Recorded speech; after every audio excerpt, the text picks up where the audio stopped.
까지 말씀으로 이스라엘 하나님께 아뢰라, 이스라엘 하나님께 아뢰라, 이런 제목으로 말씀의 은혜를 나누고자 합니다. 성경에 나오는 족보를 인간의 이성으로 보게 되면 우리는 시험에 빠지기 쉽습니다. 아니, 어떻게 며느리와 시아버지를 통해서 자손을 이어갈 수 있단 말입니까? 그런데 역대상 4장 1절에서 유다의 아들로 처음에 나오는 이름이 베레스인 것을 보게 됩니다. 사실 유다에게는 세 아들이 있었습니다. 창세기 46장 12절을 보시면 이 사실에 관하여 기록하고 있죠. 우리 말씀 같이 읽습니다. 유다의 아들 곧 엘과 오난과 셀라와 베레스와 세라니, 엘과 오난은 가나안 땅에서 죽었고 베레스의 아들은 헤스론과 하물이요. 아멘. 엘과 오난과 셀라는 유다가 가나안 사람 수아라는 자의 딸과의 사이에서 낳은 아들입니다.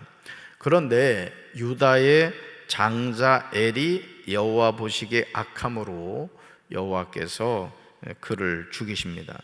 유다가 둘째 아들 오난에게 형수에게 들어가서 남편의 아우된 본분을 행하여 형을 위하여 씨가 있게 하라, 이렇게 이야기하죠. 계대 결혼을 하라는 뜻입니다. 이 당시에는 형이 자손이 없이 죽었을 때는 그 동생이 형수와의 사이에서 자손을 이어가는 것이 그 시대의 풍습이었습니다. 이걸 계대 결혼이라 합니다. 그러나 오난은 그의 형에게 씨를 주지 아니하려고 땅에 설정을 하죠. 그 일이 여호와 보시기에 악함으로 여호와께서 그도 죽이십니다. 그렇다면 유다는 셋째 아들인 셀라가 장성한 후에 며느리 다말에게 주어서 큰아들 에레후사를 이어가게 해야 했습니다. 하지만 유다는 셋째 아들인 셀라도 그 형들같이 죽을까 염려하여 셀라가 장성하였음에도 불구하고 며느리 다말에게 주지 않았습니다. 결국 며느리 다말은 시아버지 유다를 유혹하여 쌍둥이를 낳게 되죠. 바로 그 쌍둥이가 베레스와 세라입니다. 그러므로 유다의 계보를 이어가는 것이 그의 셋째 아들인 셀라가 아니라 며느리 다말이 낳은 베레스가 되는 것입니다. 같은 부모에게 태어나도 가문을 이어가는 아들이 있는가 하면 어떤 자녀는 가문의 족보에서 조용히 사라지는 경우가 있음을 보게 됩니다.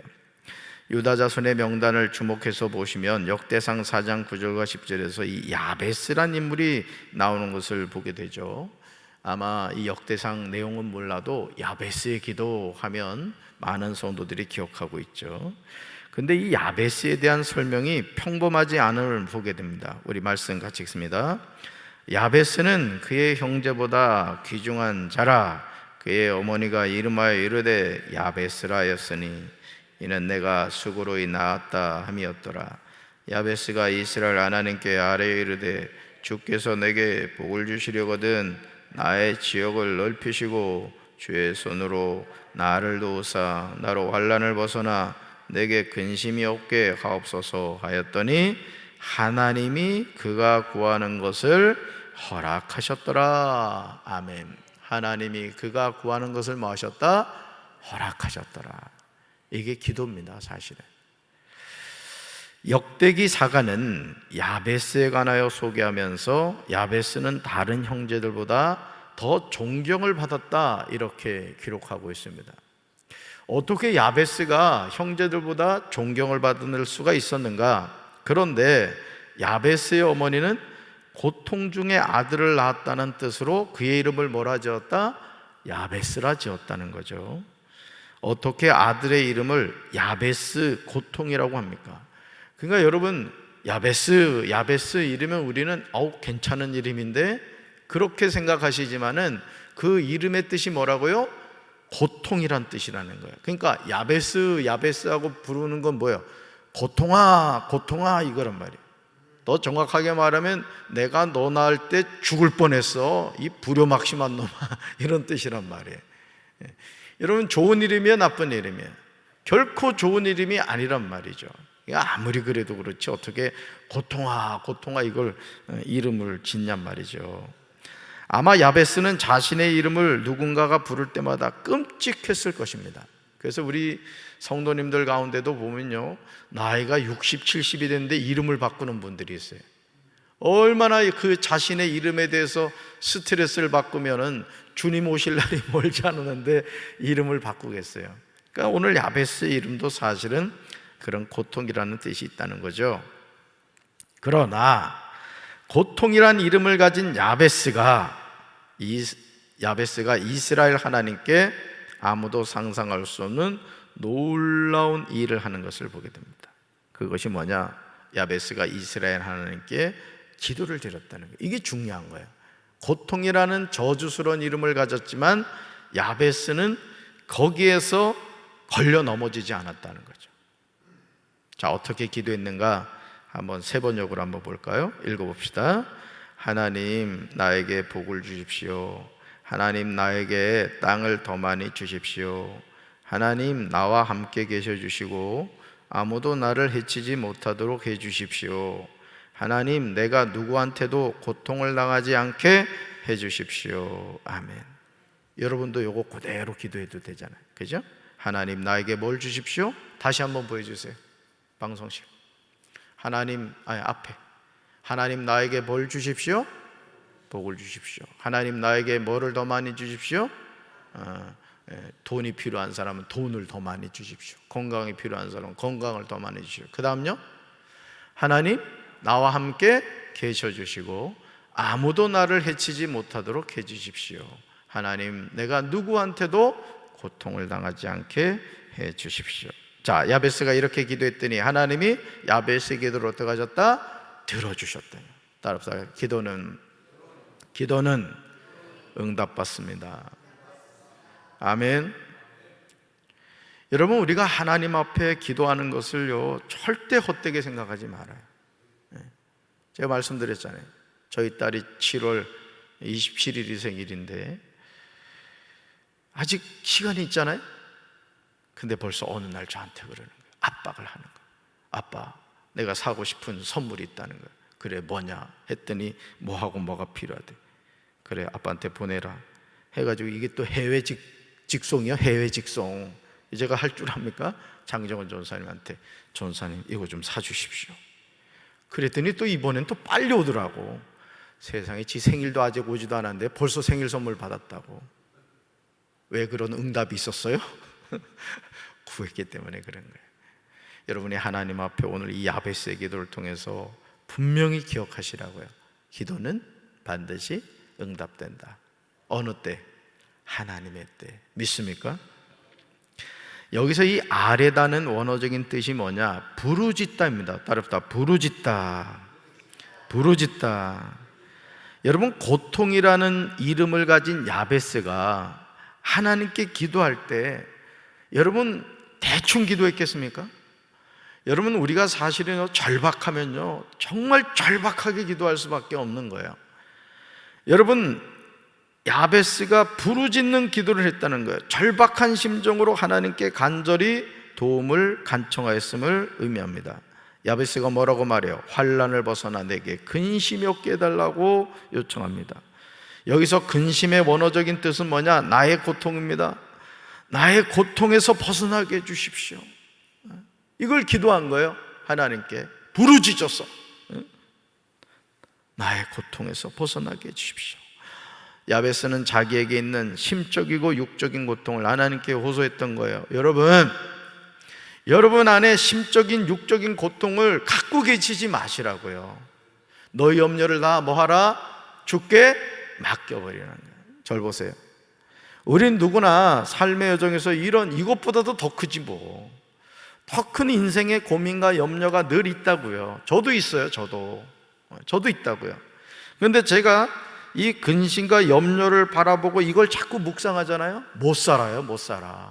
살 수가 없어. 저도 목사고 할아버지고 소용없어. 그래서 주님은 뭐라고 말씀하시느냐? 너희는 마음에 근심하지 말라고 한 거예요. 너희 염려를 다 주께 맡겨버리라고 했다고요. 그럼 우리가 할 일이 뭐예요? 기도를 통해서 내 인생의 문제를 하나님께 맡겨버리는 거예요. 어째 아멘을 안 해? 갖고 있을 거야, 안 갖고 있을 거야? 갖고 있지 말라고. 한번 가슴에 이래 손대봐, 손대봐. 자, 근심염려 끄집어내. 암덩어리 뽑아내듯이 쫙 뽑아내. 끄집어내. 자, 그리고 강대상으로 던져. 하나, 둘, 야! 후련하지. 이게 뭐냐? 기도란 말이에요, 기도. 그러니까 여러분, 우리가 기도한다는 건 뭐냐면은 하나님이 아시잖아요. 우리가 얼마나 연약한지를 아신다고. 우리 인생이요, 야베스, 고통이라는, 우린 다 야베스예요, 사실은. 그래서 그 모든 걸 뭐하라? 나에게 맡겨라. 그리고 너희는 세 가지만 잘해라. 첫째, 항상 기뻐하고, 쉬지 말고 기도하고, 범사에 감사하고. 이렇게 살아가라는 거예요. 행복하게 살라는 거예요. 내가 너희 염려 다 해결해 줄 테니까 부르짖어서 기도하고 너희는 믿음으로 살아가는 거예요. 할렐루야. 야베스가 구하는 대로 하나님은 다 이루어 주셨습니다.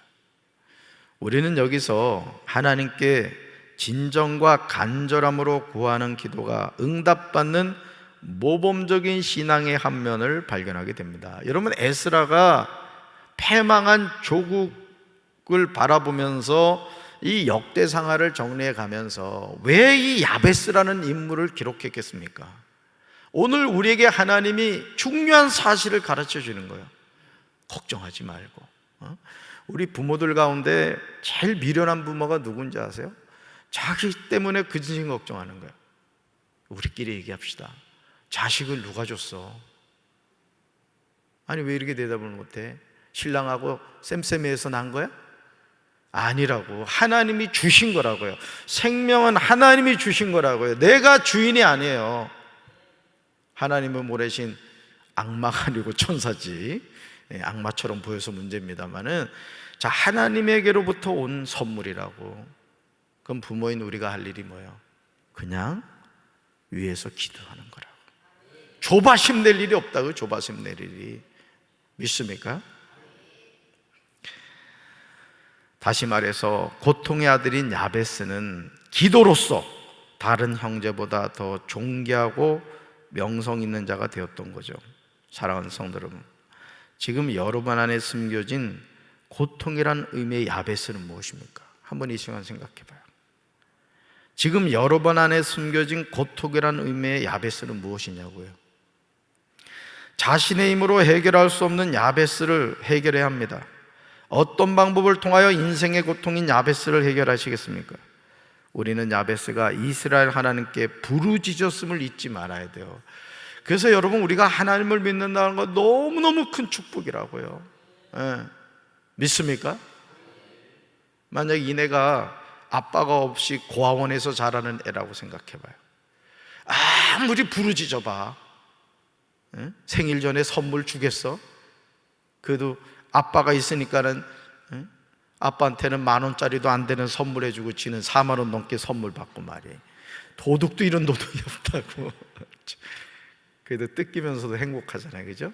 뜯어갈 자식이 있어서 감사하다. 참 제정신이 아니에요, 보면. 여러분, 역대상 4장에 보면요, 이제 4장으로 가보면 유다 자손이 나오죠. 그런데 그 많은 사람을 주목해서 보시면 그냥 이름 외에 그 어떤 설명도 없습니다. 누구의 아들이라는 부가적인 설명이 나오죠. 누구의 아버지, 누구의 아내라는 설명 정도가 나옵니다. 누구의 소생이라고 나올 뿐이에요. 그런데 야베스는 달랐다는 거죠. 이게 중요한 거예요. 그는 무려 2구절에 걸쳐서 나올 뿐만 아니라 고통이란 이름을 가진 그가 오히려 형제들 가운데 가장 존귀한 자가 되었다는 거예요. 이스라엘의 하나님이 야베스가 구하는 것을 허락해 주신 거예요. 인생 역전을 한 겁니다. 저는 우리 사랑하는 성도 여러분들도 이런 하나님의 축복받게 되길 주님의 이름으로 축원합니다. 그러므로 이제 우리는 자신의 삶에 대해서 누군가를 탓하며 사는 삶이 아니라, 고통이란 야베스가 내 안에 있다고 하더라도 이스라엘 하나님께 아뢰면, 즉 부르짖으면 하나님이 나에게 복을 주시고 나의 지역을 넓혀주시고 주님의 손이 나를 도와주시고 나로 환난에서 벗어나 근심이 없게 하여 주심을 확실히 믿어야 될 줄로 믿습니다.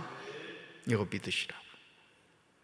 누누이 말씀드리지만 지나간 과거를 묵상하지 말라고. 정말이에요. 여러분들도 습관적으로 그런 사람들이 있어요. 자꾸 5년 전, 10년 전. 그게 주님과의 영적인 어떤 축복의 시간, 내 삶을 이렇게 긍정적으로 이렇게 힘을 주는 그런 거면 괜찮아. 근데 그때 내가 말이야 돈이 얼마가 있었는데 그게 뭔 의미가 있냐고. 지금이 중요한 거지. 응? 믿습니까? 우리 여기 햇빛이하고 아름이를 제외하고는 남은 인생이 우리는 다 짧아요. 보니까 10년 남은 분 있고 20년 남은 분 있고 30년 남은 분이 있다고. 그럼 어떡할 거야? 지나가는 인생 자꾸 생각하지 말고 오늘 야베스에 기도해가지고 하나님의 복 받으시기 바라요. 믿습니까? 예레미야 33장 3절에서 하나님이 우리에게 말씀하세요. 우리 쉬운 성경 번역으로 읽어봅시다. 너는 나에게 부르짖어라. 그러면 내가 내게 응답하겠고 내가 전에 알지 못하던 놀라운 일들과 비밀들을 일러주겠다. 아멘. 여러분, 야베스가 하나님께 아뢰다는 이 아뢰다가 뭐라고요? 부르짖다 이랬대. 부르짖다. 그러니까 여러분들의 마음을 하나님 앞에 뭐 하면 돼요? 아뢰면 돼요. 부르짖으면 돼요. 우리가 부르짖으면 나머지는 하나님이 우리에게 응답해 주시고 우리가 알지 못하는 놀라운 일들과 비밀을 알려주세요. 이 세상에서 가장 축복받은 인생이 누구냐? 기도하며 사는 인생이라고. 믿습니까? 그 하나님을 오늘도 의지하셔서 믿음 안에서 항상 기뻐하고 쉬지 말고 기도하고 범사에 감사하며 살아가는 우리 사랑하는 성도들 되기를 주님의 이름으로 축원합니다. 가슴에 손 얹읍시다. 하나님 아버지, 오늘 역대상 4장에서도 많은 사람들의 이름이 나옵니다. 이 많은 사람들의 이름은 이미 고인이 된 사람들입니다. 에스라가 역사를 정리해 가면서 추적하고 추적해서 기록한 이름들입니다. 그러나 그 많은 이름들 가운데 우리는 야베스를 주목합니다. 고통 가운데 태어난 야베스였지만 그는 하나님께 아뢰고 부르짖어 기도함으로 삶이 바뀌고 인생이 바뀌었습니다. 우리는 또 다른 야베스입니다. 고통 가운데 인생을 살아갈 수밖에 없습니다. 그러나 지나간 과거의 발목이 잡혀서 오늘을 게을리 살아가는 어리석은 심령이 되지 않게 하옵소서. 하나님이 오늘 우리에게 허락해 주신 이 소중한 한날을 성실하게 정직하게 믿음으로 살아가는 저희들 되게 하여 주시옵소서. 예수님의 이름으로 간절히 축복하며 기도합니다. 아멘.